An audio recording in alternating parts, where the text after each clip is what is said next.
The commentary community is dead. The commentary community is dying out. The problems with the commentary community. The commentary community is extremely sensitive. The problems with the commentary community. Oh hey, I made this one. Relax and play some PC Master Race video games. I used to respect a lot of the creators I'm going to talk about today. Not anymore. Gobble gobble, Turkey Tom! And why is your name Turkey Tom, but you're not a turkey? Alright, if you really want to pull this off and brand it right, you'd be a fucking turkey. Hi, my name is Turkey Tom, and I care about the commentary community. But wow, can only straight white men be successful in this genre? Hate to break it to you, Tiffany, but we talking about the white boys today. It may seem like a strange thing to care about, even in an online world where the lives of many adults seem to revolve around intellectual properties created for children, but stick with me. I've been making YouTube videos on this channel for years now, about 7 to be exact. And when this channel was created, in 2015, one of the fastest growing genres of content was commentary, a genre which, at the time, was typically associated with talking about something strange or interesting over simple visuals. The content itself was extremely easy to make on a regular basis, much like gaming content, but it relied more on the personality of the narrator rather than the game they were playing, making audiences more loyal to what, at the time, was a rapidly growing counterculture. I just want to take it up the butthole. It rejected YouTubers of the past while ushering in a new era of channels, many of which collaborated to form a shared audience that watched all of them. And because of how simple it was to make, you could post a 10-minute long video every single day. The algorithm really liked this, and it shows by what content was rewarded by YouTube at the time. I was a part of that audience, sitting in my bedroom, watching hours of content from these people on a weekly basis, and soaking it all in like the cancerous little sponge that I was. Naturally, once I decided to start posting videos myself, that was the genre I tried to emulate. My first videos were, bad. Even by bad video standards, they were just abysmal from any point of view you could possibly conceive. To this day, I am confused by why I had not thought to graduate from Windows Movie Maker or post videos in a resolution higher than 480p. Even when jokes about drinking bleach were on their way out, there I was making my very own bleach cocktail. But I guess we all have to start somewhere. And, well, there we go. Cheers. I really wish it hadn't been here, but no going back now. Thanks to videos like this, I was contacted by another small YouTuber, whose online presence appears to have been wiped today. After a quick email exchange, he added me to a few Skype group chats. Now, when kids these days want to be groomed, they go on Discord. But back then, Skype was all the rage.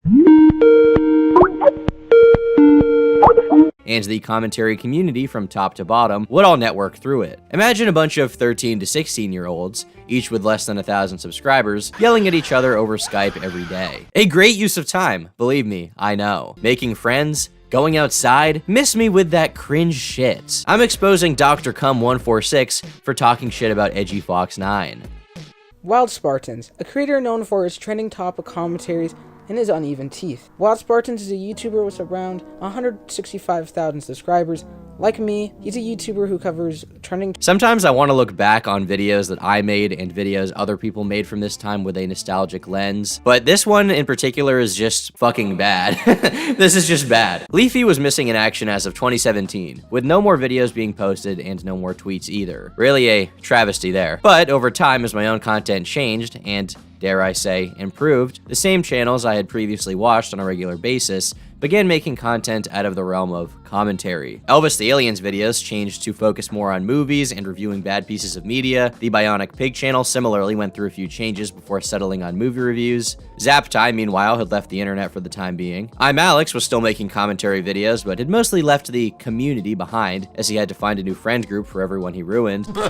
Realizes there is actually nothing better on this planet than to watch these people that have ripped off everything I've done and talked all that shit and tried to make it out like they were above it, and now 4 years down the line, when ad rates are at its lowest and it's the most unprofitable time to be making videos, they finally had the realization that, hey, maybe he had it right. And so slowly, one by one, every member of the community moved on. And honestly, I can't even blame the people who left. Those who spent their time concerning themselves with online communities and spend all of their time in Discord calls rarely succeed more than than those who spend their time doing the YouTube part of YouTube, making videos. The more videos you make, the more you succeed. It really is that simple.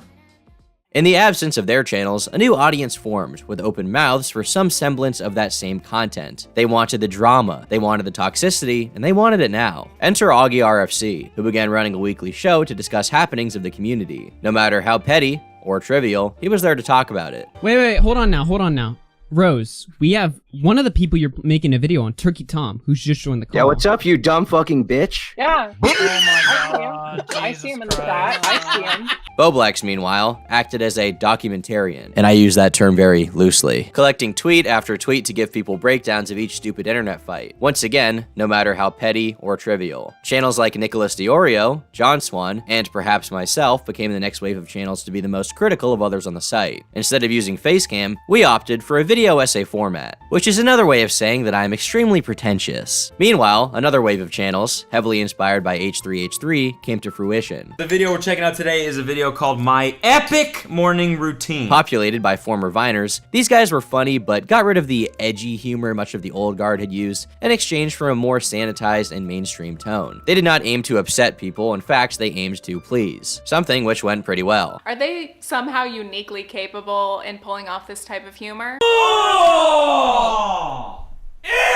Dude! What the fuck? They proved to be more successful than any that had come before, as faces like Drew Gooden, Danny Gonzalez, and Cody Ko are now staples in online culture. But going back to me, one of the greatest debates among some of us in my little corner of the internet regarded the existence of reaction commentary, a term coined to refer to a genre of channels who still relied on the format popularized in 2016. Unrelated gameplay footage, talking about some cringe content, and posting each and every day to get the most amount of views possible. It was a formula that worked, but for some reason, I rarely see the history of this genre discussed at all, knowledge which I am actually privy to. This 7-year-old kid actually stole his grandma's SUV? That's pretty savage. Alright, so on the internet, there are two different types of people, okay? You can either be a normie or an intellectual. And trust me, you're probably a normie. Unless if you're sub to me. Say some dumb shit like, I hope everyone here is having a great day today and doesn't die tomorrow. I was not the biggest fan of these channels. Names like Scrubby and Triggered Tro made steam leave my little ears, but today I've developed a greater appreciation for their place on YouTube. So that's what this video is about. The leafy clones who prove that commentary as a format will never truly die.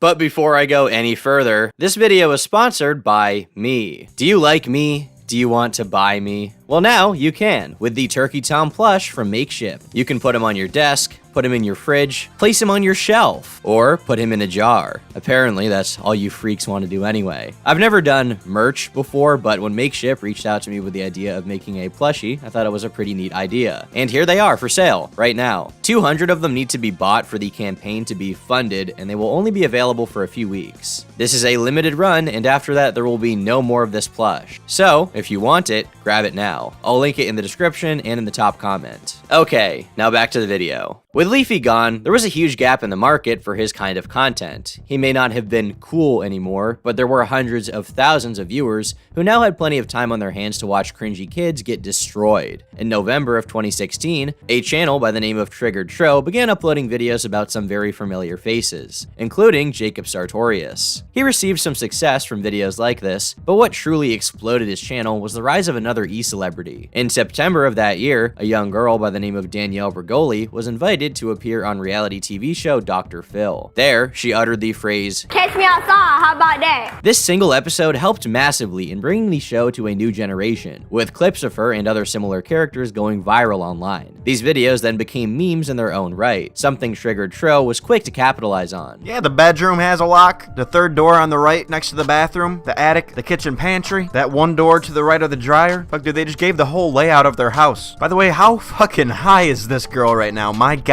And who is selling weed to this girl? And where is she getting weed from? For the next few years, Tro continued posting similar content a few times a week, growing his channel to more than 1 million subscribers and over 150 million collective views. He was wildly successful by any metric, and it seemed like things were only looking up. But one day, he decided to just walk away. No more videos, no more tweets, he was just gone.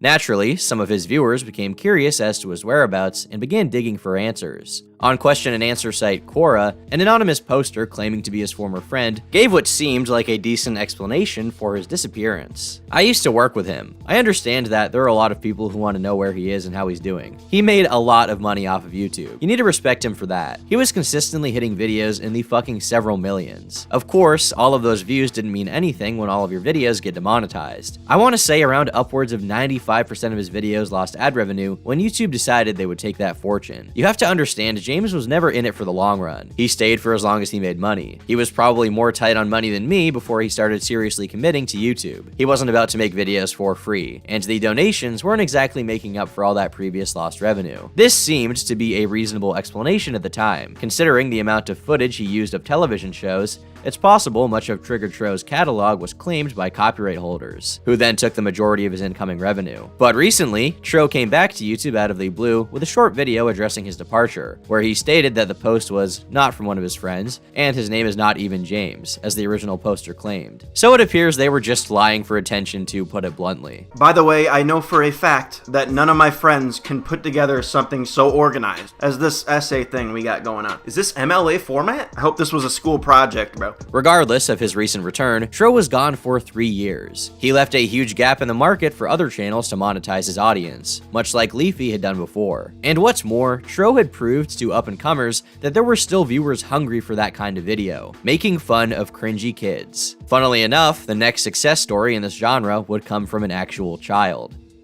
In December of 2017, news came out that a large YouTuber, Chubbs, had scammed one of his fans. He had promised him an audio clip to be featured in their video in exchange for $150, but in return, Chubbs decided to just not send him the audio. He also refused to send him a refund. Keemstar would catch wind of the story and begin asking for comment from parties involved. The victim in this scamming was in fact a 12-year-old kid with a channel by the name of Aiden Projects. They tried to actually go after this kid, saying he was just using the situation for attention.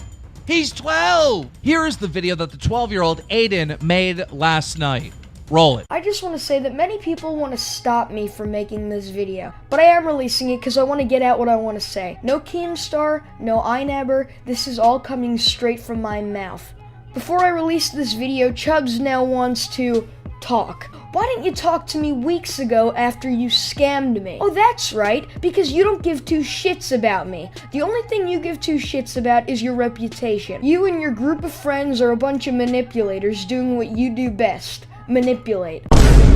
Despite his age, Aiden was well-spoken and clearly showed some promise of being a talented creator in his own right. Keemstar encouraged his audience to subscribe to his channel, resulting in him going from a few hundred subscribers to more than 100,000. While his content meandered a bit during this time, he did eventually settle on a formula, one that should also look pretty familiar. Now, this monstrosity of a show was produced by the media company TLC, and if I'm being honest, they make some shows where we all ask ourselves the same question. How the fuck did this make it on national television? This video alone went viral, accumulating more than 21 million views. At the same time that he was racking up hundreds of thousands of subscribers, Aiden began collaborating with his friends, like Scrubby, who shortly after a shout out from Aiden, got major success of his own. Titles like Fortnite Addicted Child Destroyed on Dr. Phil and The Cringiest Kid on the Internet shot their channels to a level of success that most thought was impossible with the format. I mean, these guys were just talking over gameplay footage. Who would be willing to watch that over and over and over again? Well, perhaps as one demographic aged out of monetized cyberbullying,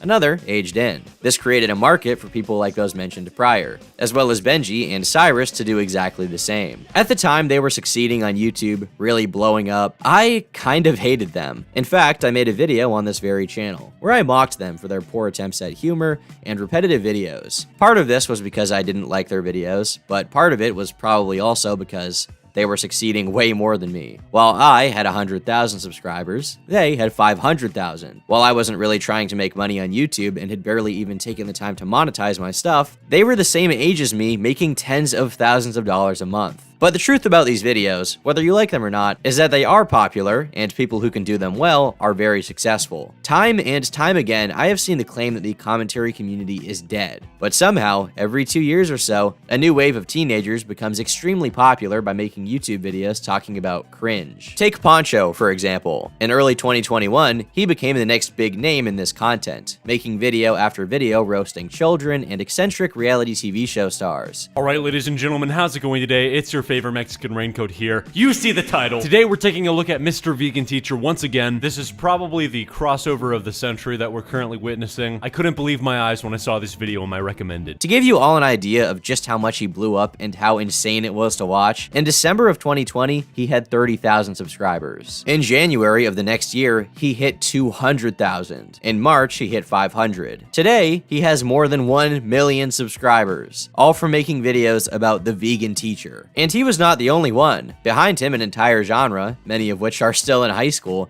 became wildly popular. Tag Swag, Angween, Decept, A Cheeto, all of these channels exploded, and many of them are still seeing success to this day. Meanwhile, Diesel Patches and Pegasus had been slowly building up loyal audiences of their own for years. If you're wondering what the thumbnail freak is, by the way, it's taken from a Poncho thumbnail. If you watch this channel enough, you've probably seen me plugging my other channel, Tom Dark. Over the past 6 months, I've been putting it in the description of each video, but it's really taken on a life of its own as well. Making videos where I ramble about bullshit over unrelated gameplay is something a few years ago I never thought I would have done. But today, despite my admittedly poor upload schedule, it's something I enjoy just as much as making longer, more produced content. One day, I was watching some of the new wave gameplay commentators and thought, you know, I think I could do this pretty well. Admittedly, my uploads have not been the most consistent, but I'd say 70,000 subscribers later, I have a decent grasp on how to do it. I'll often get emails from people asking me, Tom, how do I make literally the lowest form of content on YouTube and succeed at it? There seems to be a belief that you either have it or you don't when it comes to making these videos. This is a misconception. In fact, to put it bluntly, there are some genuinely stupid motherfuckers making videos like this and also raking in tens of thousands of dollars every month. Like some of the dumbest people I've ever met. Truly, it comes down to 3 specific things. When your channel is small, no one has any reason to watch you. They don't know anything about you. So, you need to give them a reason to click on your video. Talk about things that are going on, whether it be a creator talking shit about another creator, some scandalous allegations, or just a larger content creator you find to be cringe. Some could call this leeching. I would call it You absolute leeching. Yeah, I would also call it leeching. Once you've established an audience, that audience will return to your videos for you. Or will they? When it comes to making low quality content, the least you can do is post a lot. People are really looking for something to fill their time, and commentary content, thanks to its minimal editing and simple to the point delivery, doesn't take much time to make. Posting every day is important to build up an audience, which expects that content each and every day. Not every video is going to do as well as each other, but if you post consistently, overall your videos will get more and more views. This is the hardest part for most people, including me, maintaining a consistent upload schedule. But if you can find the motivation, the payoff for those who do post consistently tends to be massive.